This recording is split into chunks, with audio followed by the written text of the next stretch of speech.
New Age practices and the church. Today we're going to be talking to Marcia Montenegro for a part 3 on the New Age. Welcome to the Youth Apologetics Training Podcast.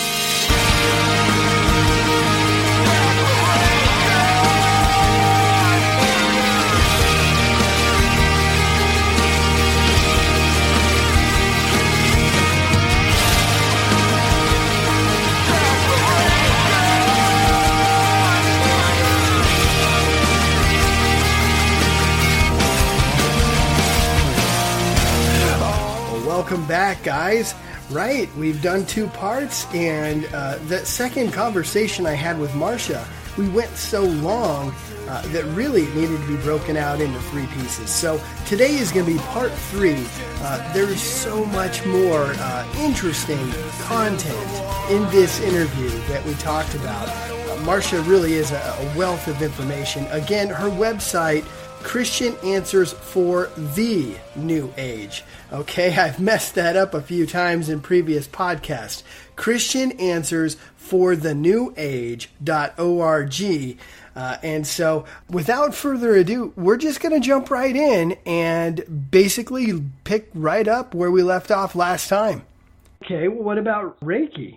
Reiki is a form of energy healing, which means that doing Reiki is somebody believes that they are manipulating or channeling a healing energy to help somebody. And this was allegedly started by a man in Japan who was a monk. He was a Buddhist monk. Ursui was his last name, Ursui. Now, this is his story, and of course, it can't be verified. It's just his story, but he claims he spent many days searching. Well, there's 2 versions. There's the Christian version and there's the real version. The Christian version is that he was a Christian minister who was trying to find out how Jesus healed. And so he searched the Bible and Buddhist texts. Now, this is actually stories I read online when I was researching it. And I thought, well, if he's a Christian minister, why is he searching Buddhist texts? But that was part of the story.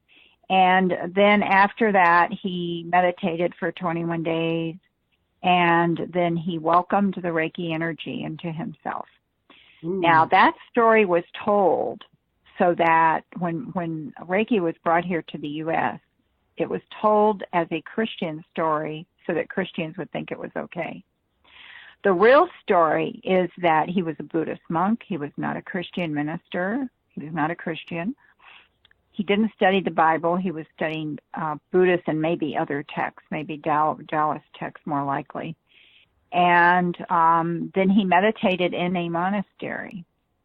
And then this is how he puts it. He welcomed the Reiki energy into himself. So it's very occultic. Undoubtedly, this was a demonic thing that entered him. This is my opinion. And then he began using it on people. An American woman was there, and she wanted to learn how to do it, and he trained her. She or another woman that she trained, I can't remember now, came to the United States and started the first Reiki Center in Atlanta, Georgia, and it just so happens it was started in the city where I was as a New Ager when I was getting into the New Age. It was right around that time, and so I was aware of the Reiki Center. I had friends who went there, so I knew about it. I didn't know the history of it. I knew it was a form of New Age type healing, although they didn't call it that. They just called it, Reiki. They called it healing. And people urged me to go, but I just, for whatever reason, had no interest in it. So for a while there, Reiki was, it was introduced in the New Age and New Age circles, and it kind of stayed there for quite a while. And then in the 90s, I started getting asked about Reiki when I went and I was speaking in churches. And so people were asking me, well, what is this Reiki? Usually they couldn't say it. They'd say it starts with an R and it has a K in it. And I would say, do you mean Reiki? And they would say yes. And I thought, this is interesting. If people in different churches in different areas of the country, and I was getting emails too, are asking me about Reiki, it means that it's beginning to grow. Okay, that's always been true in my ministry. I've always noticed when something is beginning to grow by the questions I get from people in different places. And so I thought, this is something I need to read about. So I did some reading on it so I could answer the emails and answer the questions. And then it just got to be where there were so many questions and so many emails, I thought, I need an article to send to people. And I looked online. I couldn't find a single Christian article on Reiki. I couldn't find any Christian information on Reiki at all. I mean, zilch. I maybe found a reference to it in some ministry with one sentence or something, but I could not find anything substantial on it from a Christian viewpoint. I could only find pro-Reiki websites, and so, or the websites of Reiki healers. So I realized I had to write an article on it, and I did. So I do have an article on my website on Reiki, and what this is, it's very occultic because it's very, there's 3 degrees of healing. And if you're learning to be a Reiki healer, you have to be initiated by somebody who's a 3rd degree Reiki healer. They have to, because only a 3rd degree can initiate somebody. And this is the same thing that happened to Ursai, where the Reiki energy is awakened in you. And then after this point, this is done through a ritual. And after this point, you supposedly learn. Now, I did not learn Reiki. I never did it, so I don't have inside info on it. I have talked to some Christians who used to do Reiki. And then you can, if you want, you can go to the 2nd level or the 2nd degree, and that allows you to do like remote healing. And then if you want to go further, and especially if you want to teach it, then you go to the 3rd degree. So it's very secretive. They don't really share this information. And it's having to do with this invisible force or energy that supposedly they are channeling into a person's body at specific points of the body. So what you have here basically is occult healing. This is occult healing. And a lot of people don't realize that healing is very, very big in the occult and in the New Age. It's a huge, huge thing. And I remember when I was young that, I used to hear now and then, or maybe there was some goofy movie about, a crazy witch doctor. And that term witch doctor, which really you don't ever hear anybody use it anymore because I guess it's considered sort of politically incorrect or old-fashioned or something. And it sounds, it sounds like it's a pejorative. So, I actually don't use it except when I'm explaining this kind of thing. But witch doctors were seen as people who were doing these, rituals that had to do with contact with spirits and with God, calling on gods and everything. It wasn't medicine. And this is really what we now call shamanism, except now shamanism is glamorized. And so shamanism is now a good thing. It's not a bad thing. It's a good thing. And so the term witch doctor isn't used anymore because essentially that's what a shaman is. And that's what occult healing is. It's what shamans do. It's what occult healers do. It's what witches do. It's what New Age psychics who do psychic healing do. I had psychic healing done to me several times. And whenever you have anybody who claims they are channeling some kind of energy into you, even if they call it a healing energy or an energy from God, or they're manipulating energy in you or around you, you have somebody practicing a very evil form of occult healing. I consider it very dangerous. I would, advise anyone never get this kind of healing. It's not really healing anyway. So now, unfortunately, Reiki is now going mainstream, and they're actually allowing nurses and Reiki healers to come into hospitals Oh, boy. And nurses actually started learning Reiki back in the 90s at nursing when they had like seminars and conferences for nurses. Reiki was imported to the nursing community by a woman who knew another woman. She was a nurse, and she, I don't know why she knew this other woman, if she was involved in theosophy or not, but this other woman was a theosophist who did oh, you know what? No, that's therapeutic touch. Never mind. But I'm glad I mentioned it, because let me say something about therapeutic touch. It is true. It is true. Reiki is being done in hospitals and by some nurses and Reiki practitioners. There's also something very similar, which I should mention so people know about it. It's called therapeutic touch. And therapeutic touch, I always get these two mixed up because they're so similar. But therapeutic touch actually is not touching the person. You don't touch the person in therapeutic touch. In Reiki, you may hold your hands over the person or you may touch them. You may do both. But in therapeutic touch, you don't touch the person. And this came from a woman in Theosophy who taught it to a nurse. Theosophy is an occult organization. And taught it to a nurse who took it to nurses. And therapeutic touch spread in the nursing community, and a lot of nurses became therapeutic touch healers. Some nurses have become Reiki healers.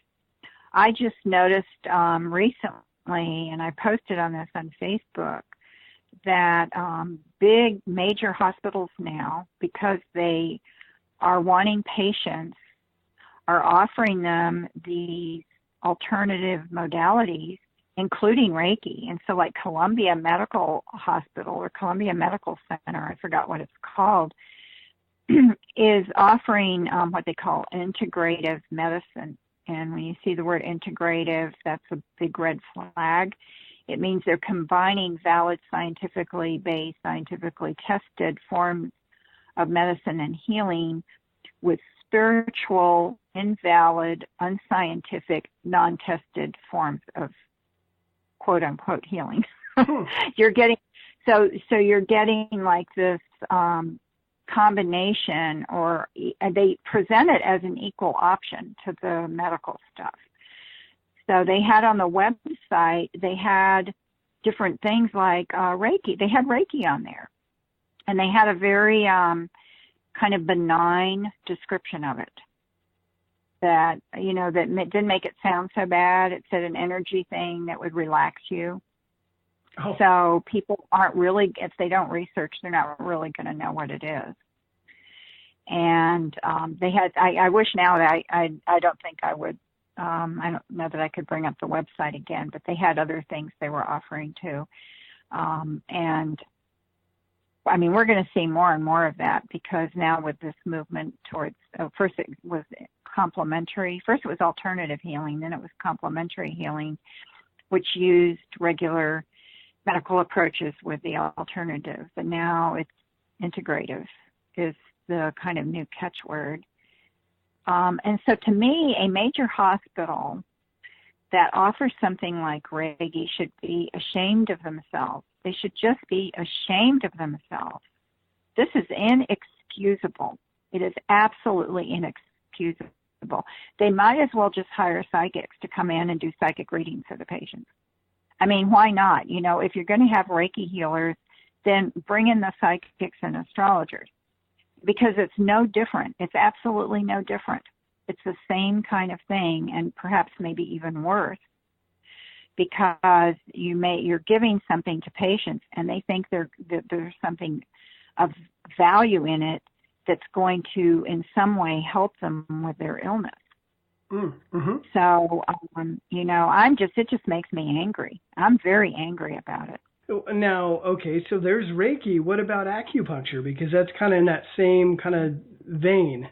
Is there any real science to it, or is it just another New Age practice? Acupuncture really comes from Taoism, and Taoism is an ancient religion. It's really got a lot of facets to it. It's extremely complex, because it was like a religious movement, a spiritual movement that sort of, went through centuries and centuries with different teachers and different teachings, and changed over time, and had teachers who taught different things. So it's not a monolithic religion, but there are certain views that tend to be part of Taoism consistently. And the Tao is the impersonal source of everything. And yin and yang are forces that seem to be opposite, but actually are complementary because they need each other. And so yin and yang come from the Tao, and yin and yang have to be balanced for health, for happiness, for everything to work well. There has to be a balance. And then you have this force called qi or qi. It's sort of this animating force of the universe that's present everywhere and is present in you. And it is related to the yin and yang. And so acupuncture is the system of treating symptoms based on the belief that the qi that is flowing in your body through channels, invisible channels called meridians, are blocked. And when this qi is blocked, the yin and yang are imbalanced, and you have pain or illness. And the way to unblock it is by putting needles at various points of the body that don't necessarily have to do with where you're sick or where you have pain. And this is based on these old charts used, hundreds of years ago in China, when they didn't really know about the body because autopsies were forbidden. So I guess they knew some basic things, but they didn't really know where all the organs were. And so that is why, just to talk about something related, it's not the same, but it's related to the same idea. Reflexology, for example, is belief that the various areas on the bottom of your feet and even on the palm of your hands relate to different organs. And there's also, you can do it on the ear. And so, one part of your foot is for the heart, another part's the liver, another part's the lungs. And so by rubbing these parts or treating these parts of the feet, then you're affecting the organs. And the same is true with, they can use the ear. And I see a lot of this on Facebook. I mean, people go to these pages that, here's how to treat this, and it's really a form of reflexology. There's no science to it. It's totally based on this belief in the qi, and they believe that by, like rubbing these areas, then the qi, will go to the organ that is specified by that area. And acupuncture is also based on the spiritual belief of the qi. And these the meridians don't exist. They're invisible. So, of course, you can't prove they don't exist because you can't prove invisible things don't exist. I could tell you that I'm seeing, 45 little fairies sitting on my desk right now. And you would have a very hard time disproving that. Right. You could just say, well, there's no evidence for them, or I don't believe you. But I could say, well, no, I'm seeing 45 fairies here. So this is the subtlety of Satan here. So he has all these things be invisible, like the chakras and the qi and the meridians. It's all invisible. So it's unfalsifiable. But what they started doing, National Institutes of Health started looking into alternative treatments, and they set up a committee in 1993, and actually this gave a lot of validity. This was the beginning of the big alternative healing movement in this country. It was right then, 1993, when National Institutes of Health instituted investigation into these areas. They said they were going to study them and test them. And that immediately gave them validity, because if the NIH was going to spend all this money on looking at these things, then there must be something to them. And over all the years now, since then, they have not been able to find any scientific or medical validity to acupuncture. And a few years ago, basically the word was acupuncture has no medical or scientific basis. And it's a done deal. However, because it got popular in the culture, it's still used. Some insurance companies cover it. Some doctors, there are even doctors who do it. So it's already in the culture. It's already there. People see it as valid. They don't care if it's been pronounced unscientific. So that's a story of acupuncture so far. Wow, that's fascinating. Okay, and you brought up a reflexology. Way back when I was a brand new believer, I got sucked into going over to some friends' houses, and they took pictures of my eyes. Have you ever heard of iridology? And it's the same idea where the eye is mapped out, and supposedly all your nerves dead end on your eye, and then you can pinpoint ailments in the body by looking at the eye. Yes, and that's totally bogus. One of those shows, like 60 Minutes or something, did a whole show on iridology a number of years ago, like I think in the late 90s. Which I watched. I think I've actually seen it twice. And what they did was they got a woman volunteer she was like 27, 28. She was absolutely healthy. They had her checked out by one or two doctors to make sure there was absolutely nothing wrong with her. She was about as healthy as you can be.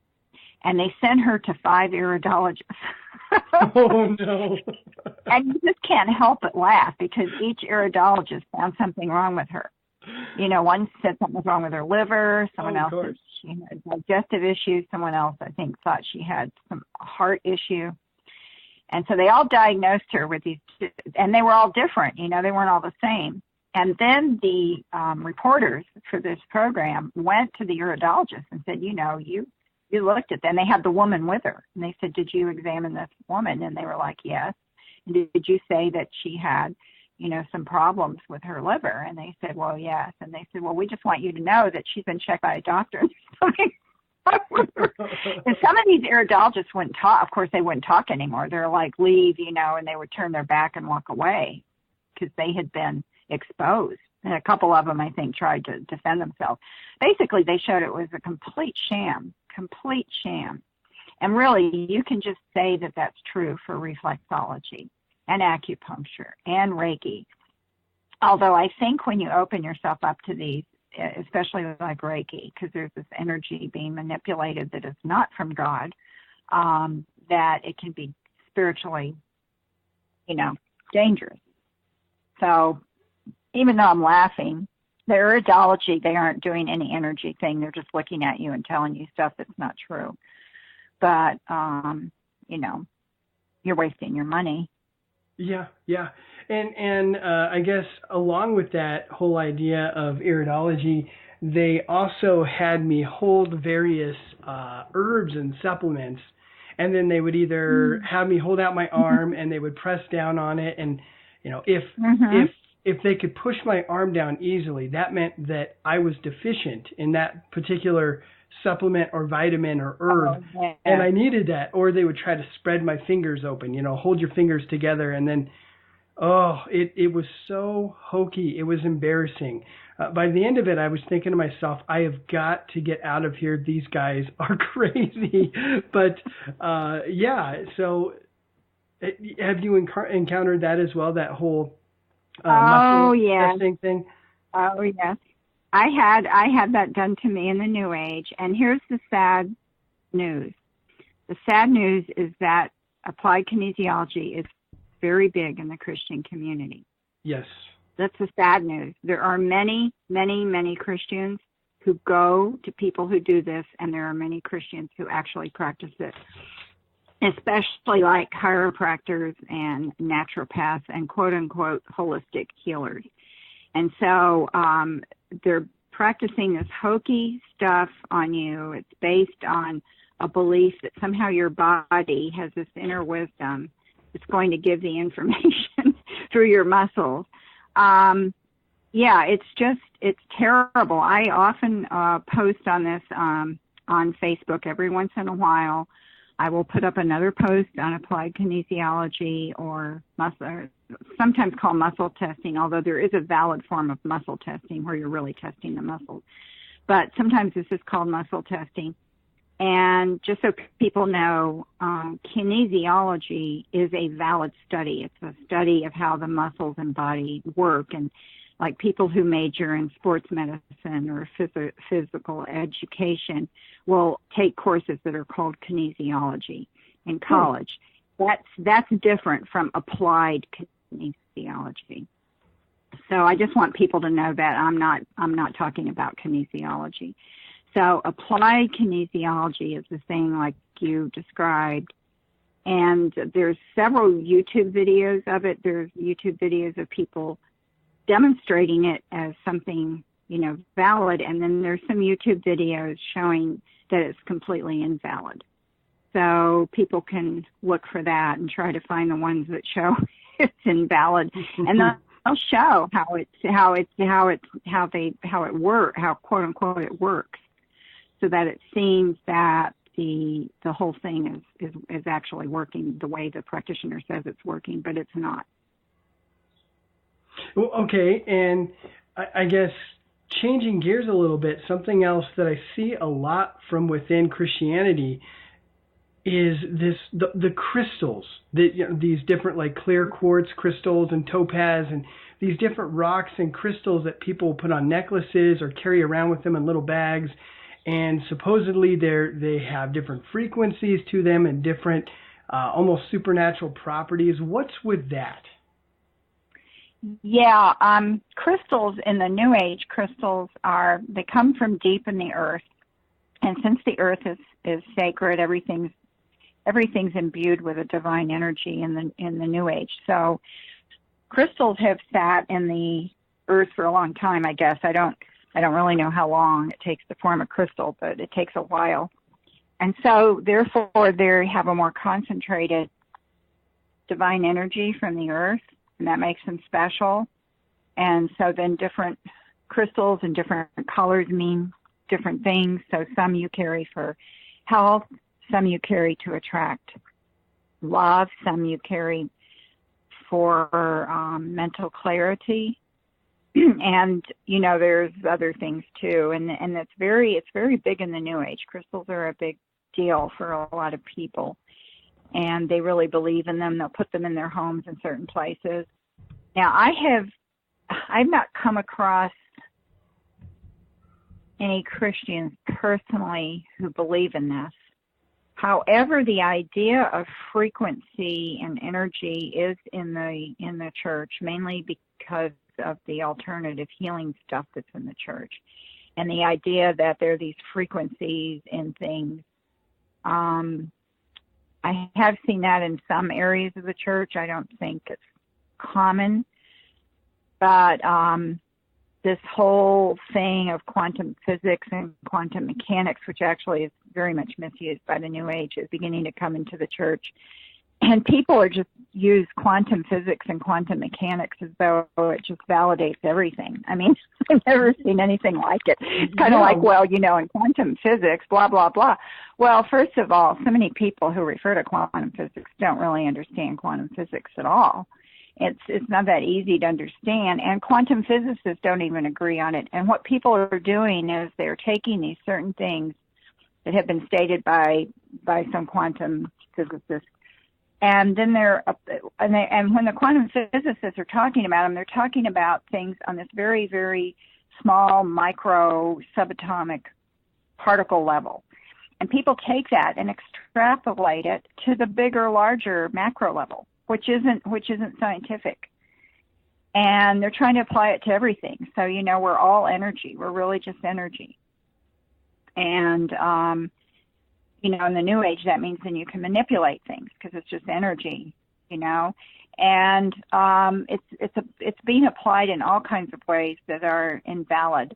And this whole frequency thing comes from that. So you have a lot of these people, they're all over the internet. And I have had many, many, many, many emails and private messages from Christians who either have been exposed to these healers or they have relatives who go to them. and they will ask me about it. And they'll say, this guy is a Christian and he's using this machine, and the machine reads the frequencies of your body, and then it can tell when you're, what's wrong or what's needed. Or sometimes it's a machine that's used to treat the body. And this is really common.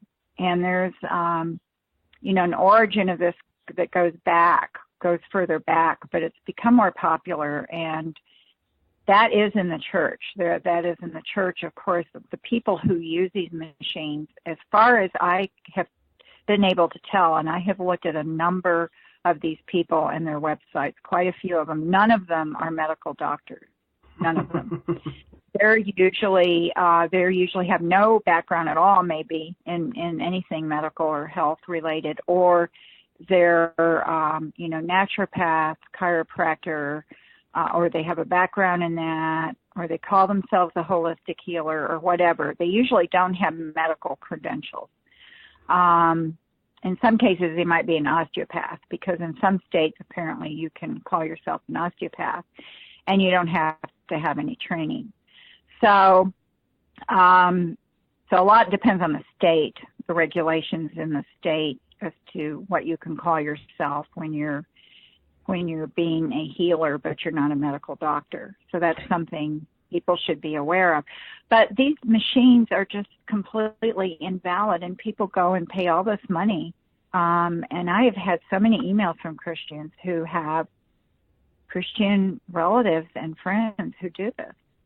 Mm-hmm. Mm-hmm. Yeah, we in Fort Collins, Colorado, there is an electrical store. They sell various electrical supplies, different fuses and these types of things, different diodes.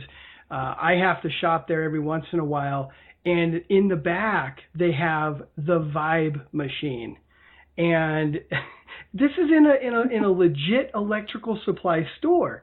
And they have it advertised out front that they have the Vibe machine, and that you ask within. Well, one day I went in there and I'm like, okay, what's the Vibe machine? And they explained to me that you gather around this Vibe machine, and it emanates a frequency that your body will come in line with, and then when you think about certain things, it will influence the universe to bring those about. So basically, if you're sick, you can sit around it and think about health, or if you're experiencing some financial problems, you can sit around it and bring those vibes of finances to you, these types of things. And it in one sense, it's a little comical, but yet in another, it's really sad. Yeah, that's really something, that they would even actually say that to you. So it's a valid thing. Wow. Yeah, it's shocking. Wow. And this is a store that sells electrical components that are based off real science, things that you can certainly test and repeat. It's very bizarre. Yeah, that's strange. They would have that in that kind of store. That's very odd. Yeah, it really is. It caught me off guard. Okay, so speaking of various devices that help you tap into some kind of supernatural realm, you mentioned in part 1 Ouija boards. What are those, and how are those used? Oh, Ouija boards. Did I mention that? Okay, I don't remember. Ouija board is, of course, a lot of people are familiar with this because it's been sold as a toy in toy stores for quite a while. But it actually has origins in the 1800s, and the man who started an early form of this was a spiritualist. The spiritualists believe that they can contact the dead, that you can get messages from the dead. And he was trying to find an easy form or an easier form to get these messages. And so what he came up with was sort of this alphabet board kind of thing. It wasn't exactly like the Ouija board. It was an early form of it, or writing the letters as you ask questions. So that started in the 1800s, and then it gradually developed and around the early 20th century, there was a man who decided he wanted to really update it and bring it, more in line with the times. It was actually called the Baltimore Talking Board, and initially. And I can't think of his name right now. I usually always know his name, but his name's just gone out of my head. And his name is actually still on. It's still on the Ouija board. So if you look at the top, if you look at the top of the Ouija board, if you get now there's different forms of. There are other boards that look like the Ouija board, but they aren't called the Ouija board. But I have seen other forms of it, different kinds of boards with letters and a different placement than what you normally see on the Ouija board. But yeah, his name, I know, I'm pretty sure it starts with William. Or is it Elijah Boehm? His name is William Fuld. Well, Elijah Boehm and William Fuld, they were partners in this. But William Fuld is the one whose name is on the Ouija board. And so they came up with this more modern form that they called the talking board. And the thing is that other companies were imitating it and calling it the talking board. So Fuld and Bond decided that they needed to change the name and just have it as their name. And now they claim that they asked the board what they should call it. And, this is their story. And the board spelled out Ouija. And so they called it the Ouija board. And if you look at the word Ouija, I mean, it looks like a strange word. And people were like, oh, I don't know how to spell that. But really, it's easy. Because if you've had any even basic French or German, it's very easy. Because we, O-U-I, is yes in French. And J-A is yes in German. So basically you have yes, yes. So that's the name of the board. And I have a whole chapter on the Ouija board in my book, Spellbound, The Paranormal Seduction of Today's Kids, which you can get as a used copy or on Kindle. Actually get a percentage of the proceeds from Kindle. I don't get anything from the hard copies anymore. So if you're trying to decide which to do, go for the Kindle. But I have a whole chapter on the Ouija board, and I read, believe it or not, 3 or 4 books on the Ouija board before I wrote that chapter.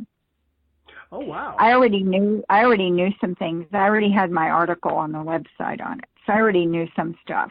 But I had never read a whole book on the Ouija board. And I read either 3 or 4 books. I know I read at least 3 on the Ouija board. I think 2 of them were secular and one was by a Christian.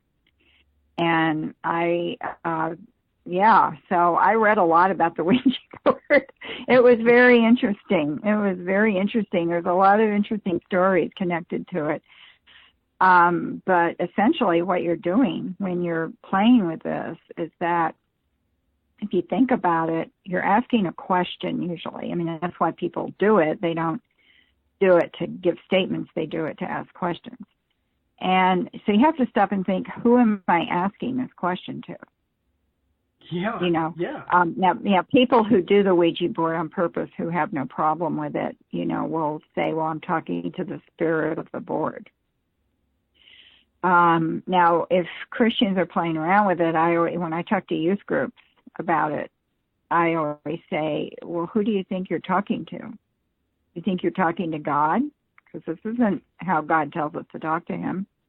Of course, nobody thinks they're talking to God when they do the Ouija board. Oh, yeah.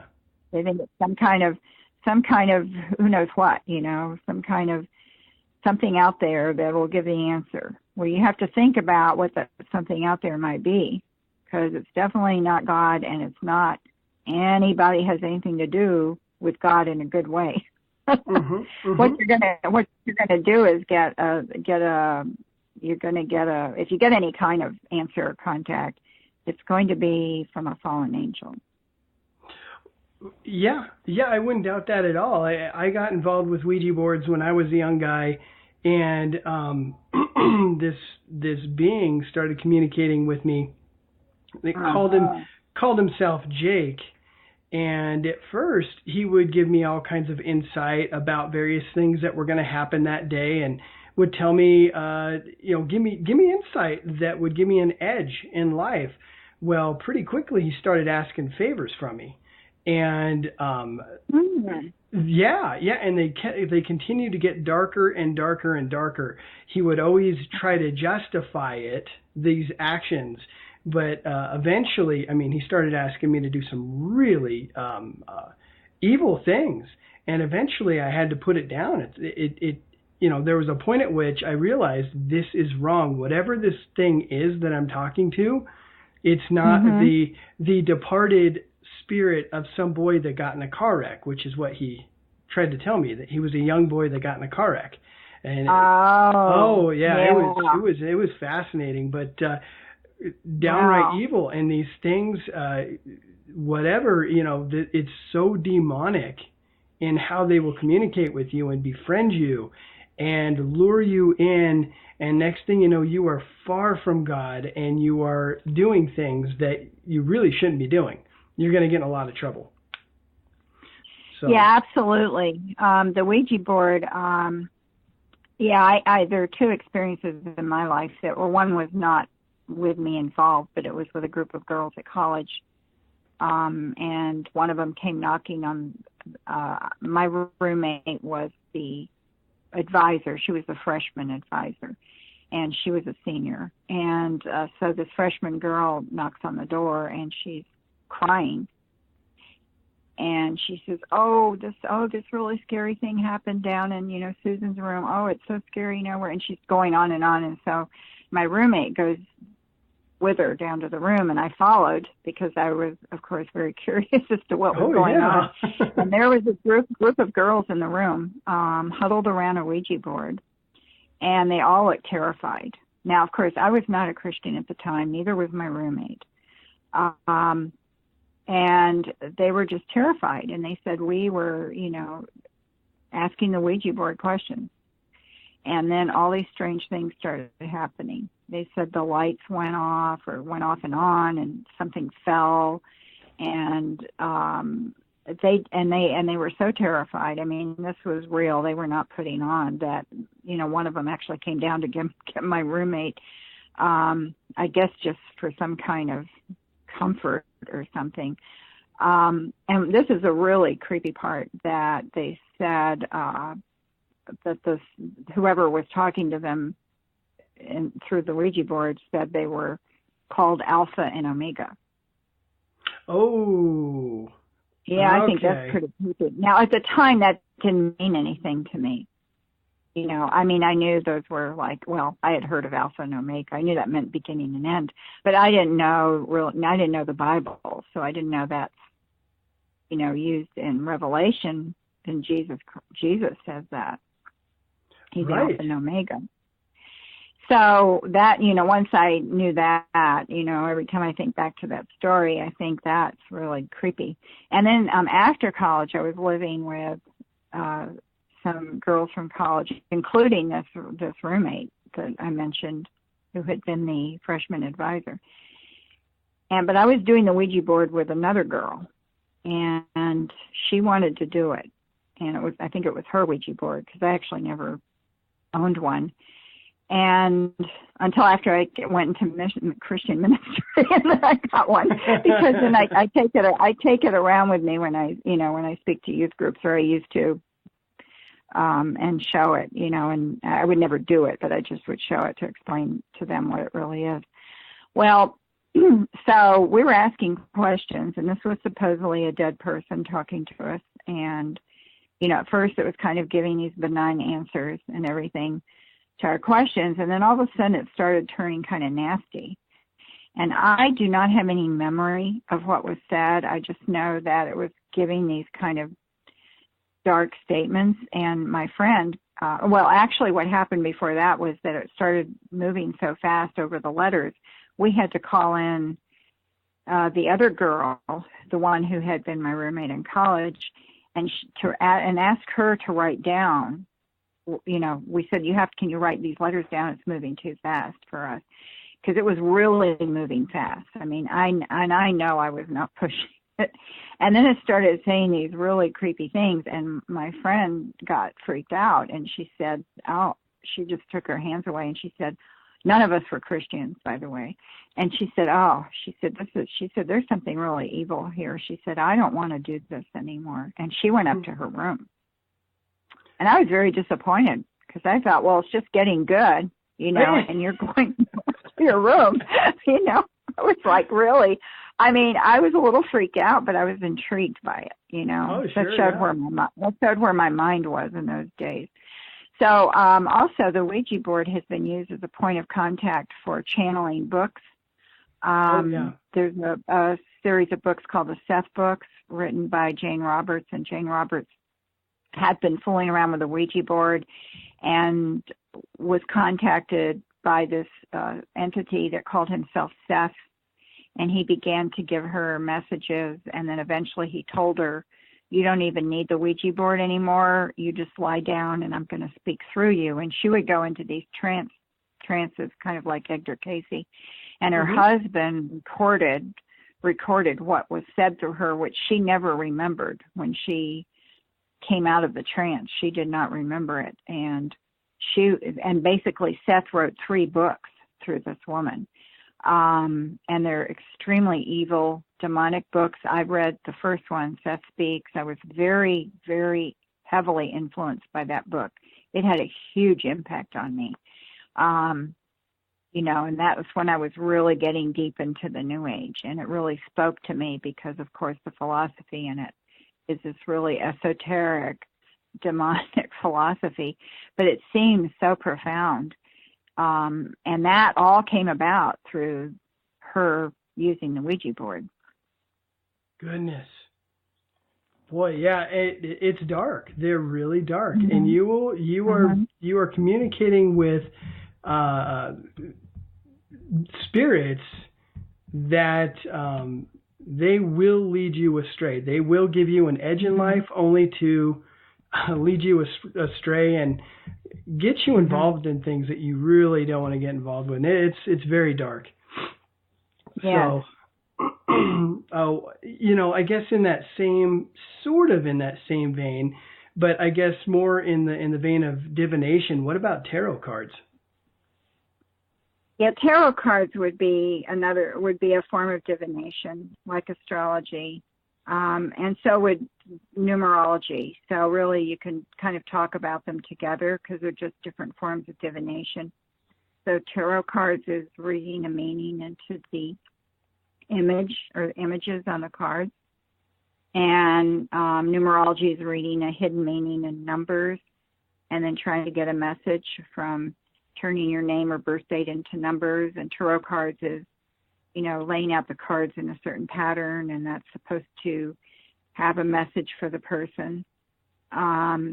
So it's similar to astrology. It's just using a different form for it. Same with palm reading, where the palm reader is looking at the lines on the hand, and not just the lines, but sometimes the shapes too on the hand. So they're reading that because they're reading a meaning, a hidden meaning. And so there again, you have divination. So all of those are forms of divination. Numerology, astrology, tarot card reading, palm reading, tea leaf reading. There's so many forms of divination. I actually have an article on my website that's on divination. So someone can go there and look under topics, and I give many, many, many forms of divination and explain what it is and why it's, not a good thing to do. You don't want to try to get information that way. You're not going to get information from God that way.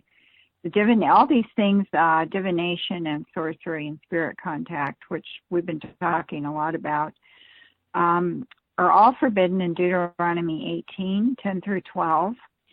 And God lists all these practices there. Of course, he doesn't say palm reading, but he says divination. And these were all forms of communication with pagan gods, with false gods. Mm-hmm. The very first part of of that passage God says, "You do not put your children in the fire," which was a child sacrifice to some of the false gods.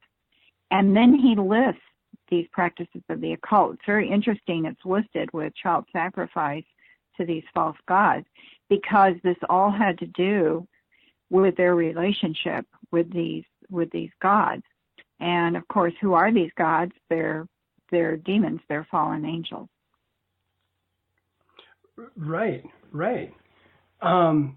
So if my listeners know somebody who's a believer who is getting involved with the New Age movement, do you have any suggestions to them, like how to try to steer people away from that? I mean, when you're if they know someone who's getting involved, mm-hmm. Well, if the person is a Christian, then you can take them to Scripture, or if they're open to what the Bible says. I think it's very important to tell people, do you know that God has addressed that issue? Do you realize that God has said something about it? If it's any of these things we've talked about, they fall into those categories, most of what we've talked about tonight.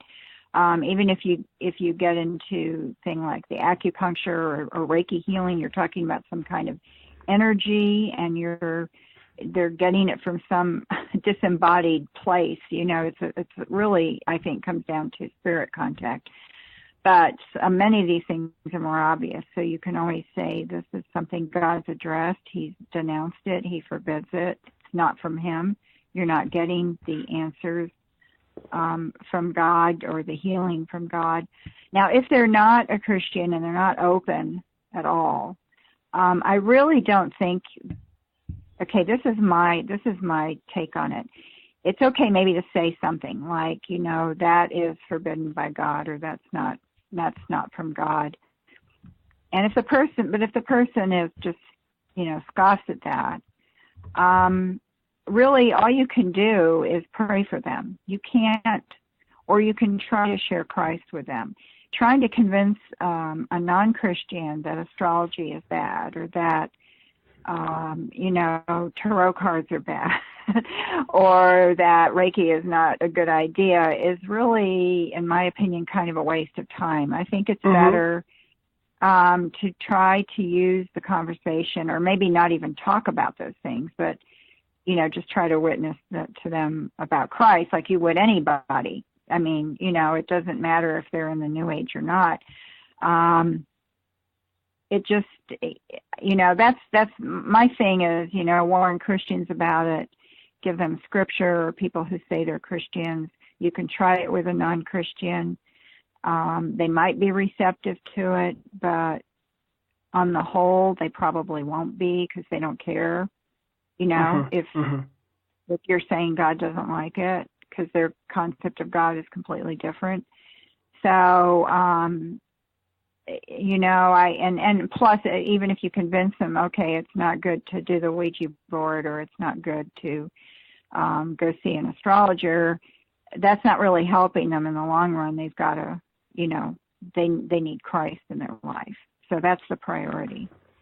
Right. So, in other words, talking to them about a particular sin really isn't going to mean anything to them until they really know who this God is who created everything, and understand, what he's done for us on our behalf. If you don't understand who, the holiness and righteousness of God, then nothing else, I don't think, really makes any sense at that point. And so, right. I've had success talking to New Agers in the past, and it's usually lies in me trying to show them how New Agers generally are interested in supernatural abilities, right? So when you take them to the prophecies in the Bible, and start showing them how these prophets of old accurately, just absolutely, razor sharp accuracy, depict various future events in these old books, that blows their mind. And you show, if you show them a good number of these prophecies, and then you start moving them toward prophecies about this coming Messiah, I've been able to have success that way. Do you have any other suggestions as far as like how to witness to a New Ager? Well, yeah, no, I agree with you on that. And I mean, there are other things you can show, the power that Jesus had over nature. Oh yeah. The power he had over illness. The power he had over the demons. He demonstrated this power that was, of course, beyond human power. He resurrected bodily from the dead. There's no other religion that has that. I think showing them the unique things about Christ and talking about Christ and how unique he was living his life as Jesus, all the things that his life fulfilled, the prophecies, the power that he had over everything, and then his love. Showing his love is very important, because there really isn't any true love in the New Age. The word is used a lot, it's tossed around a lot, but actually it isn't there. The love is not. I don't mean these people don't love, but I mean when they talk about it, it's just a sort of abstract word that sounds good because they don't have any standard. There's no standard for that love because the New Age God is so fuzzy and undefined, or sort of an energy, or maybe the New Age God talks about love like he does in a lot of New Age books, but it's never defined. And since it's not the true God, there's no standard there. And I mean, love doesn't mean anything unless there's a standard for absolute love. And there is no absolute love in the New Age because there's no real God there. So there's no standard for that absolute love. So love can kind of just mean whatever you think it should mean.